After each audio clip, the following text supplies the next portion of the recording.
আসন্ন SSC GD 2026 পরীক্ষাতে সম্ভাব্য কিছু হিন্দি গ্রামারের এমসিকিউ নিয়ে আমি রানা মণ্ডল আলোচনা করব। Hindi mega mock test number 3 for SSC GD and welcome to pro learner. চলো শুরু করা যাক। আজকের প্রথম প্রশ্ন দেখে নেব, নিম্নলিখিত में कौन सा शब्द तत्सम है? तत्सम শব্দ কাকে বলছে? তৎসম শব্দ হচ্ছে সেই শব্দ যেগুলো সংস্কৃত থেকে হিন্দিতে এসছে কিন্তু কোনো রকম পরিবর্তন ছাড়াই, এরকম শব্দকে বলা হয় তৎসম শব্দ। আমরা তাহলে দেখে নিই, অপশনে আছে পেহচান, পাহাড়, পলঙ্গ, পরিধান। এখানে সঠিক উত্তর, এখানে তৎসম শব্দ এখানে একটাই রয়েছে, সেটা হচ্ছে পরিধান। আমরা অপশনগুলো আলোচনা করলেই আমরা দেখতে পাবো তৎসম শব্দ কেন বলছি। পরিধান শব্দের অর্থ কি? পরিধান শব্দের অর্থ হচ্ছে পোশাক, এই যে পোশাক। আর পরিধানের তদ্ভব শব্দ কি? তদ্ভব শব্দ মানে হচ্ছে যে শব্দটা পরিবর্তিত হয়েছে, যে সংস্কৃত শব্দ পরিবর্তিত হয়ে হিন্দিতে এসছে তাকে বলা হচ্ছে তদ্ভব শব্দ। তাহলে এখানে পরিধানের তদ্ভব শব্দ কি? পেহনাবা। তাহলে পরিধান হচ্ছে একটা তৎসম শব্দ, পুনঃ পরিবর্তন ছাড়া হিন্দিতে আছে, আর যখন পরিবর্তন হচ্ছে তখন হচ্ছে কি পেহনাবা। ওকে, তাহলে পরিধানের তদ্ভব শব্দ হচ্ছে পেহনাবা। আশা করি বুঝেছো। এখানে আমি ডেফিনেশন দেওয়ার চেষ্টা করেছি, কিছু তৎসম শব্দের উদাহরণ দেখলে বুঝতে পারবা। অগ্নি, সূর্য, চন্দ্র, রাত্রি, পুত্র, দুগ্ধ, হস্ত, কর্ম, জ্ঞান, অমৃত, আম্র। অর্থাৎ তৎসম শব্দ হলো সেই শব্দ যা সংস্কৃত ভাষা থেকে সরাসরি হিন্দি ভাষাতে এসছে, কোনো রকম পরিবর্তন ছাড়াই এ ব্যবহৃত হচ্ছে, সেরকম ভাষাকে বলা হচ্ছে, সেরকম শব্দকে বলা হচ্ছে তৎসম শব্দ। এগুলো তৎসম শব্দের উদাহরণ। আচ্ছা, আরো কয়েকটা উদাহরণ দিয়ে দিয়েছি, যেমন অগ্নি, অগ্নি তো একটা তৎসম শব্দ, এর তদ্ভব শব্দ কি হবে? আগ। আচ্ছা, দুগ্ধ, দুগ্ধ কি একটা সংস্কৃত তৎসম শব্দ, আর এর তদ্ভব শব্দ হচ্ছে দুধ। তাহলে দুগ্ধ, দুধ, অগ্নি, আগ, এগুলো খুব গুরুত্বপূর্ণ আসন্ন এসএসসি জিডি পরীক্ষাতে, অবশ্যই এগুলো মনে রাখার চেষ্টা করবে।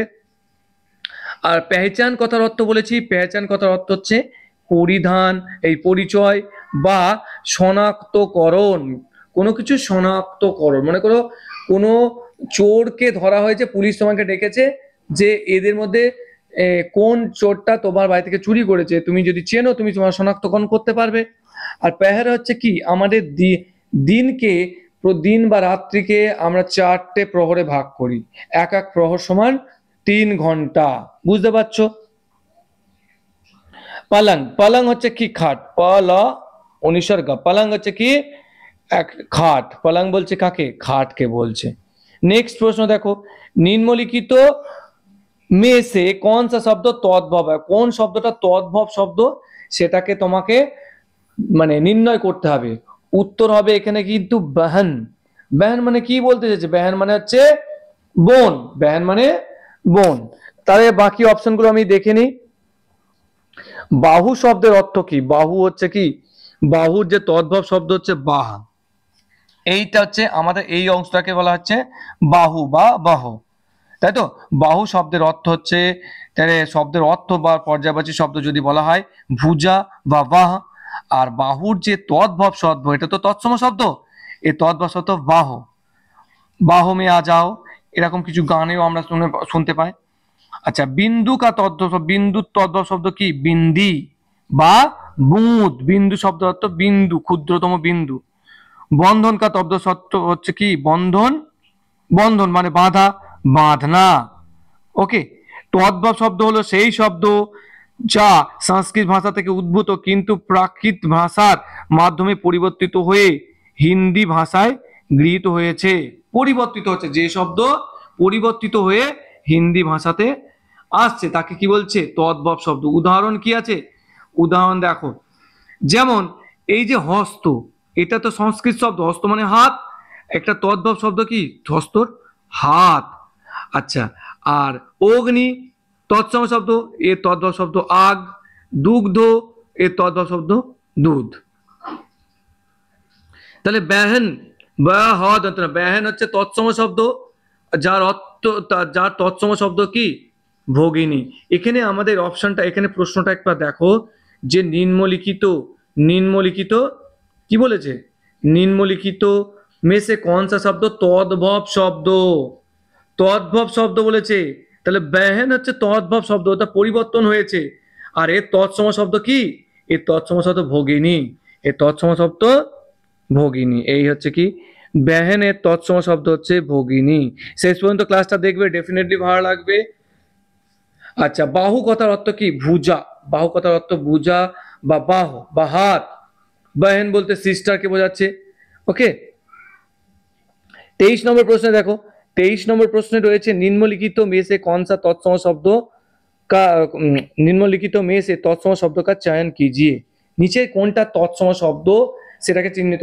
ঘৃত মানে কি ঘি, আমরা জেনারেল ভাবে বলি কি ঘি, ঘি হচ্ছে কি তদ্ভব শব্দ, আর তৎসম শব্দ কি ঘৃত। তাহলে সঠিক উত্তর হচ্ছে কি ঘৃত। দেখো ঘৃত মানে হচ্ছে ঘি। আচ্ছা, বাকি অপশনগুলোর মানে আমরা দেখে নেব এবং তদ্ভব শব্দ তৎসম শব্দ থাকলেও দেখে নেব। দহিতা, দহিতা কথার অর্থ কি, দহিতা তোকা হয়েছে টাকা, দহিতা কথার অর্থ হচ্ছে বেটি বা পুত্রী, বলে মেয়ে কন্যা, তাই না? দহিতা কথা অর্থ পুত্রী বা বেটি বা কন্যা। তা দহিতার যে তৎসম শব্দ সেটা হচ্ছে দুহিতা। তাহলে কি দহিতা হচ্ছে তদ্ভব শব্দ, এর তৎসম শব্দ হচ্ছে কি দুহিতা। দুটো মানেই কিন্তু কন্যা, তাহলে দহিতা দুহিতা। ওকে, মনে রাখতে হবে এগুলো অবশ্যই। আর দুবিধা, দুবিধার তৎসম শব্দ হচ্ছে কি দ্বিবিধা। দুবিধা শব্দের অর্থ কি এমন একটা স্থিতি, এটা করব না ওটা করব, বা এটা চুজ করব না এটা চুজ করব, মানে কোনোটা চুজ করা মুশকিল, ডিসাইড করা মুশকিল, তাই হচ্ছে দুবিধা। আর দ্যুতি, দ্যুতির তৎসম শব্দ কি দ্যুতি। দ্যুতি বলতে প্রকাশ, চমক, কান্তি, আভা, এটাকে বোঝাচ্ছে। এই হচ্ছে দ্যুতি, দেখতে পাচ্ছি আমরা ছবিতে। 24 নম্বর প্রশ্ন দেখো, নিম্নলিখিত में से তদ্ভব শব্দ का चयन कीजिए। নিচের কোনটা তদ্ভব শব্দ, তদ্ভব বলেছে, তদ্ভব এখানে দেখেই বোঝা যাচ্ছে উজালা। আমরা জেনারেলি তদ্ভব শব্দ বেশি ব্যবহার করি। উজালা হচ্ছে কি তদ্ভব শব্দ। দেখো উজালা, উজালা হচ্ছে তদ্ভব, এর তৎসম শব্দ কি উজ্জ্বল। হস্যু, এটা আমাদের বর্তনীতে দেয়, হস্যু বর্গে জয় জয়ে বয়ে ল, উজ্জ্বল। ওকে, এটা একটা তৎসম শব্দ, এর তদ্ভব শব্দ হচ্ছে কি উজালা। মনে রাখতে হবে এগুলোকে। আর মেষ কথার অর্থ কি ভেড়া। মেষ কথার অর্থ ভেড়, হিন্দিতে হচ্ছে ভেড়, বাংলাতে হচ্ছে ভেড়া। মেষ কা তদ্ভব শব্দ কি ভেড়, ভেড়। আমরা বলি না ভেড় বাকরি, তাই না? তাহলে মেষটা আগে বলা হতো, এখন জেনারেল ভাবে আমরা ভেড় কি কিন্তু মেষ কিন্তু ব্যবহার করি না, আমরা করি ভেড় বলি। তাহলে ভস্ম, ভস্ম তদ্ভব শব্দ কি রাখ। ভস্ম বলতে কি, ভস্ম অর্থটা খুব গুরুত্বপূর্ণ, পরীক্ষাতে দেয়।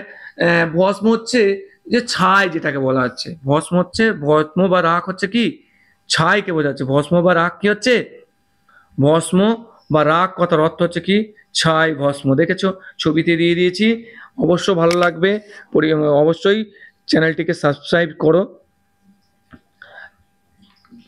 25 নম্বর প্রশ্ন দেখো, निम्नलिखित प्रश्नों में से 4 विकल्पों में से उस विकल्प का चयन करें जो कोष्ठक में दिए गए शब्द का तत्सम रूप का सही विकल्प है। আচ্ছা, এই এখানে একটা কোষ্টকে শব্দ দেওয়া হয়েছে, নিচের একটা বাক্যে তার তৎসম শব্দের রূপ কি হবে সেটাকে তোমাকে आइडेंटिफाई করতে হবে।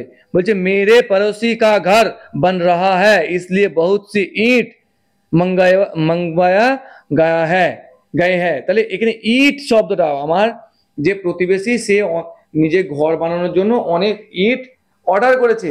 ইট শব্দের তৎসম শব্দ কি, ইট শব্দ, এটা তো বারবার পরীক্ষাতে দেয়। ইট শব্দের তৎসম শব্দ হচ্ছে ইষ্টিকা। হর্ষই পেটকে ছয়টা আসছি কাকা, ইষ্টিকা মানে ইট। তাহলে ইষ্টিকা শব্দের অর্থ কি, তাহলে আমরা জানলাম কি ইট হচ্ছে কি একটা তদ্ভব শব্দ, আর ইষ্টিকা হচ্ছে তৎসম শব্দ। ইষ্টিকা কথার অর্থ হচ্ছে ইট, ইষ্টিকা শব্দের অর্থ ইট, ইষ্টিকা কা তদ্ভব শব্দ ইট। ওকে, এই হচ্ছে ইট। গন্ডক, গন্ডক হচ্ছে কি গাঁট, মন্ত্রপুত ধাগা যেটাকে বলা হচ্ছে। অক্ষ মানে আঁখ বা নেত্র, ঠিক আছে। 26 নম্বর প্রশ্ন দেখো, সেম জিনিস, নিচে একটা বাক্য দিয়েছে, সেই বাক্যের এর মধ্যে একটা কোষ্টকের শব্দ দেওয়া আছে, তার তার তার কি বার করতে হবে, তার তৎসম রূপ কে চুজ করতে হবে। বলছে हमें हमेशा सबकी अच्छाई देखनी चाहिए, उनके उनके অগুণ নেই। বলছে আমাদের সবসময় ভালো জিনিসটা দেখা দরকার, কারণ সবসময় তার বদ গুণগুলো বা খুঁত দেখা উচিত নয়, এটাই বলা হয়েছে। তাহলে অগুণ কথার অর্থ কি, যে খুঁত বা ত্রুটি, তাই না? তাহলে অগুণ হচ্ছে কি হিন্দিতে পর্যায়বাচী সব অবগুণ, দোষ, বুড়াই, কামি, তাই না? এবার এর কি করতে হবে, এর তৎসম শব্দ বলতে হবে। অগুণের তৎসম শব্দ কি হবে, অগুণের তৎসম শব্দ হবে অবগুণ। অগুণ মানেও খুঁত আর অবগুণ মানেও খুঁত, তাহলে এটা হচ্ছে তদ্ভব শব্দটা তৎসম শব্দ। अच्छा, दिए गए वाक्यों में, दिए गए वाक्यों में तत्सम शब्द का चयन करके रिक्त स्थान की पूर्ति करे। বলছে একটা তৎসম শব্দ চুজ করো, সেই তৎসম শব্দটা চুজ করে এই বাক্যটাকে পূর্ণ করো। ভিখারি কো ড্যাশ দে দো, ভিখারিকে কি দেওয়া হয়, ভিখারিকে ভিক্ষা দে দো। তোমাকে এখানে কি বলছে, তৎসম শব্দ, তাহলে তৎসম শব্দ ভিক্ষা, ভিক্ষা হচ্ছে কি তৎসম শব্দ। তাহলে ভিখারি কো ভিক্ষা দে দো, ভিক্ষা দে দো, ভিখারিকে ভিক্ষা দিয়ে দাও। তাহলে ভিক্ষা শব্দ, ভিক্ষা শব্দ অর্থ কি, ভিক্ষা শব্দ অর্থ ভিক্ষা অর্থাৎ ভিক। এই দেখো এটা ছবিতে দিয়ে দিয়েছি। আচ্ছা, তাহলে ভিক্ষা কা তদ্ভব শব্দ হচ্ছে কি ভিক। ওকে, এটা মনে রাখতে হবে। अच्छा, निम्नलिखित 28 नंबर प्रश्न देखो, निम्नलिखित प्रश्नों में 4 विकल्पों में से उस विकल्प का चयन करें जो कोष्ठक में दिए गए शब्दों का तत्सम रूप का सही तत्सम रूप चूज करते हैं। आप सभी को यहाँ डैश से जाने के लिए कहा गया है। यहाँ यहाँ যে তৎসম শব্দ, यहाँ बोलते অত্র, यहाँ बोलते অত্র হবে, তৎসম শব্দ হবে অত্র, তাই না? यहाँ শব্দ বা অত্র শব্দের অর্থ হচ্ছে এখানে বা এই স্থানে। তাহলে অত্র হচ্ছে সঠিক অ্যান্সার, অত্র হচ্ছে সঠিক অ্যান্সার। অত্র কথার অর্থ হচ্ছে কি এখানে বা এই স্থানে, তাহলে ইহার তৎসম শব্দ কি অত্র। আর অগ্র, অগ্র হচ্ছে আগলা বা পেহলা বা আগে, তাই না? অর্ক মানে কি জ্যোতি, প্রকাশ, কিরণ, সূর্য। অর্ক মানে সূর্য, প্রকাশ, এগুলো হচ্ছে। আচ্ছা, তারপরে 29 নম্বর প্রশ্নে দেখতে পাবো যে दिए गए वाक्यों में रेखांकित शब्दों का तद्भव शब्द ज्ञात कीजिए। তাহলে একটা রেখাঙ্কিত শব্দ দেওয়া আছে, তার তদ্ভব শব্দ চেয়েছে। গোস্বামী, গোস্বামী যিনি হচ্ছেন ইন্দ্রিয় কা স্বামী, যে ইন্দ্রিয়কে জয় করছে, ঠিক আছে? তাহলে গোস্বামীর জি কো বুলা লাও, গোস্বামীজিকে ডেকে নিয়ে আসো। এই গোস্বামী তলায় দাগ আছে, এই গোস্বামীর যে তদ্ভব শব্দ সেটা হচ্ছে কি গুসায়। গোস্বামীর তদ্ভব শব্দ গুসায়। আগে আমি একটা কথা বলে দিই, তৎসম শব্দ হচ্ছে সেই শব্দ যে শব্দ সংস্কৃত থেকে হিন্দিতে এসছে কোনো পরিবর্তন ছাড়াই, এবং যে শব্দগুলো পরিবর্তন হয়ে হিন্দিতে এসছে তাকে কি বলছে, তদ্ভব শব্দ। তাহলে গোস্বামী কথার অর্থ হচ্ছে কি ইন্দ্রিয় কা স্বামী, তাহলে এখানে গোস্বামীর তদ্ভব শব্দ হচ্ছে কি গুসায়।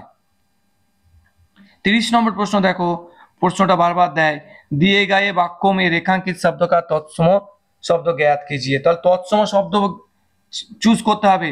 তাহলে বান্দরের তলায় দাগ আছে, পের পর বান্দর ব্যাঠি হ্যায়, তাহলে বান্দরের তলায় দাগ আছে। বান্দর মানে আমরা জানি এর তৎসম শব্দ কি, অর্থাৎ যে শব্দ সংস্কৃত থেকে হিন্দিতে এসছে কোনো পরিবর্তন ছাড়াই। বান্দরের তদ্ভব এই তৎসম শব্দ হচ্ছে কি বানর। উত্তর হচ্ছে কি বানর, সঠিক উত্তর হচ্ছে বানর। তাহলে বানর হচ্ছে, বানর একটা তৎসম শব্দ যার তদ্ভব শব্দ হচ্ছে বান্দর। ক্লাসটা ভালো লাগলে অবশ্যই সাবস্ক্রাইব করো। আর এই হচ্ছে কি, আর আমাদের ইনস্টিটিউটের নাম প্রো লার্নার, এটা আমাদের কল করার নাম্বার। অবশ্যই কোনো পরিবর্তন মানে কোনো কোয়ারি থাকলে কল করতে পারো। আমাদের আবাসিক ফরমেশনও রয়েছে, স্বপ্ননীর আবাসিক, অবশ্যই যোগাযোগ করো। 100% কমন পেতে এসএসসি জিডিতে special Hindi, current affairs, GK, math class পেতে অবশ্যই যোগাযোগ করতে পারো আমাদের স্বপ্ননীর আবাসিক। ধন্যবাদ।